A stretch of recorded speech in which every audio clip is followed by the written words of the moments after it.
2025 July 11వ తేదీ చెంగల్పట్టు జిల్లా సెయ్యూరు పక్కనే ఉన్న అమ్మనూరు గ్రామంలో ఆ రోజు అర్ధరాత్రి వేళ దాదాపు ఊరంతా మణిగుంది. వేసవి కాలంలాగా వేడి ఉండడంతో కొందరు మంచాలు బయటే వేసుకుని నిద్రిస్తున్నారు. రాత్రి సుమారుగా 12:15 అందరి ఇళ్లలో విద్యుత్ దీపాలు ఆర్పేసున్నాయి. కొన్ని చోట్ల వీధి దీపాలు కూడా వెలగక చీకటిగా ఉంది. అలాంటి చీకటిలో ఉన్న ఓ ఇంటి ముందు నిద్రిస్తున్న వ్యక్తిని మెల్లగా వచ్చి సమీపించిన మరో వ్యక్తి పేరు పెట్టి పిలిచి నిద్రలేపే ప్రయత్నం చేస్తున్నాడు. ఆ నిద్రిస్తున్న వ్యక్తి మేల్కొనలేదు. అందుకని అతను మరింత దగ్గరకొచ్చి అతన్ని తట్టి లేపాడు. అంత గాఢ నిద్రలో ఉన్న తనను నిద్రలేపిందెవరా అని చూసి, అవ్వా ఇంత అర్ధరాత్రి ఏం కొంప మునిగిందని వచ్చి నిద్రలేపుతున్నావు అని కొంచెం నిద్రమత్తు కొంచెం విసుగు కలిసిన స్వరంతో అడిగాడతను. ఆ వచ్చిన మనిషి ఏదో చెప్పాడు. ఆ నిద్రలో లేచిన మనిషికి దెబ్బకు మత్తు వదిలిపోయింది. నిద్ర ఎగిరిపోవడంతోనే నిజమా, పద అయితే ఇప్పుడే వెళదాం అంటూ పక్క మించి లేచాడు. లుంగి బిగగట్టి బైక్ తాళం చెవి తెచ్చి బండి తీశాడు. ఇద్దరూ కలిసి ఆ బండి మీద సెయ్యూరు వైపు హాయిగా కబుర్లు చెప్పుకుంటూ బయలుదేరి వెళ్లారు. అదేంటి ఏదో జరగబోతున్నట్టు ఉత్కంఠగా అతన్ని నిద్రలేపినట్టు మొదలుపెట్టి ఇప్పుడేమో సంతోషంగా కబుర్లాడుకుంటూ వెళుతున్నారని చెప్తున్నారేంటా అనుకుంటున్నారా? తెల్లవారిన తర్వాత ఊరంతా వణికిపోయే సంఘటన జరిగింది. ఆ సంతోషం ఆవిరైపోయింది. ఆ ఇద్దరికీ ఏమైనా అయ్యిందా, లేక ఒకరు మరొకరిని ఏమైనా చేశారా? ఎందుకు, ఏంటి, ఎలా అన్నదే ఈ జరిగిన మన కథ. వాళ్ళిద్దరిలో ఒకరు హత్య చేయబడ్డారు. హంతకుడు ఎవరు, ఎందుకు హత్య చేశాడు, ఎలా చేశాడనే విషయాల్ని పోలీసులు కనిపెట్టారనుకోండి. హత్య చేసిన కారణమే అందరినీ ఆశ్చర్యానికి గురిచేసింది. చివరకు పోలీసులు కూడా నివ్వెరపోయారంటే నమ్మండి. హత్యకు కారణం నిజమేనా? చూద్దాం పదండి. అమ్మనూరు ఊళ్ళో ధర్మన్, తన అన్న అన్నామలై ఇద్దరూ ఎవరి కుటుంబాలతో వాళ్ళు సంతోషంగా జీవిస్తున్నారు. అన్నదమ్ములిద్దరూ ఆప్యాయంగానే ఉంటారు. ధర్మన్ కొడుకు సుభాష్కి 27 ఏళ్లు, అన్నామలై కొడుకు సురేందర్కి 32 ఏళ్లు. ఆ అన్నా తమ్ముళ్లాగే వాళ్ళ పిల్లలు కూడా సొంత అన్నాదమ్ముల మాదిరే కలిసి మెలిసి ఉంటారు. ఇద్దరూ కూడా ఒకే కార్యాలయంలో ఒప్పంద కార్మికులుగా పనిచేస్తున్నారు, అంటే కాంట్రాక్ట్ పద్ధతిలో. ఇంతవరకు బాగానే ఉంది. ఇంతకీ చనిపోయింది ఎవరు, హత్య చేయబడింది ఎవరు అనే కదా ప్రశ్న. సుభాష్ అంటే ధర్మన్ కొడుకు. ఆ రోజు రాత్రి సుభాష్ తన ఇంటి ముందు మంచం వేసుకుని నిద్రపోతుంటే ఎవరో అగంతకుడు వచ్చి నిద్రలేపి మరీ తీసుకువెళ్లాడు. మరి అతనెవరో పోలీసులకు తెలీదు. వాళ్ళు ఆ ఊళ్ళో ఉన్న సీసీటీవీ ఫుటేజ్లను తీసుకొచ్చి ధర్మన్ దంపతులకు చూపించి బైక్ మీద సుభాష్తో పాటుగా ఉన్న వ్యక్తిని గుర్తించమన్నారు. ఈసారి అవాకవడం ధర్మన్ దంపతుల వంతయింది.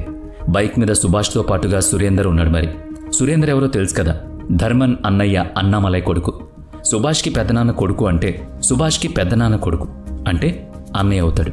మరి ఇద్దరూ కూడా సొంత అన్నదమ్ముల మాదిరి హాయిగా ఉంటున్నారు కనుకే ఇంత అర్ధరాత్రి వచ్చి నిద్ర లేపిన సుభాష్ వెంటనే అన్నతో కలిసి బయలుదేరి వెళ్ళాడు.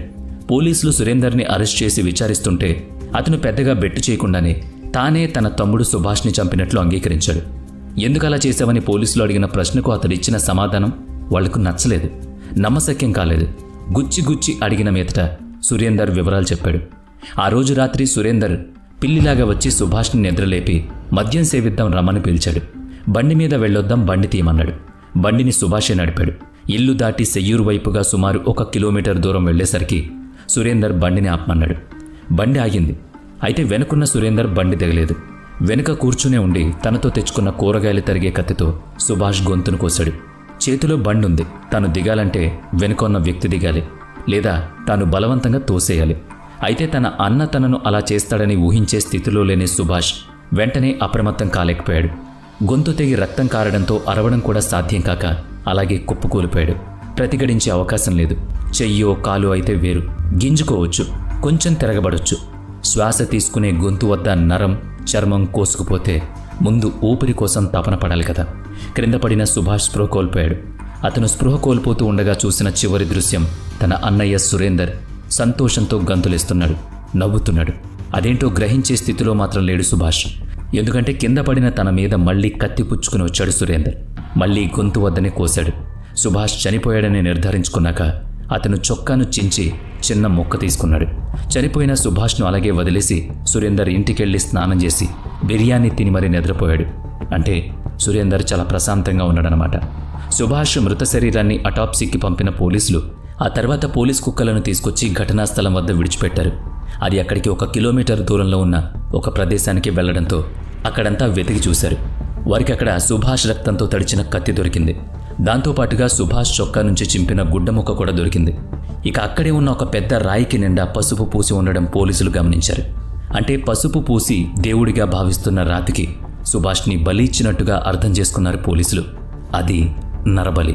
సుభాష్ని బలిచ్చి అతని వంటి మీద వస్త్రం నుంచి చిన్న ముక్క చించి కత్తితో సహా అక్కడ పెట్టి బలిని స్వీకరించమని కోరుతూ సురేందర్ నాట్యం చేశాడన్నమాట.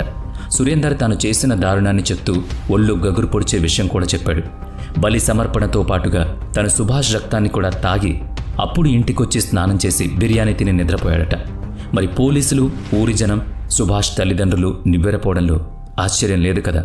అయితే తాను అలా ఎందుకు చేశానో తనకే తెలియదని సురేందర్ చెప్పడాన్ని పోలీసులు అంగీకరించలేదు. అందుకే లోతుగా ప్రశ్నించారు. వాళ్ళు గుచ్చి గుచ్చి అడగడంతో నోరు విప్పాడతను.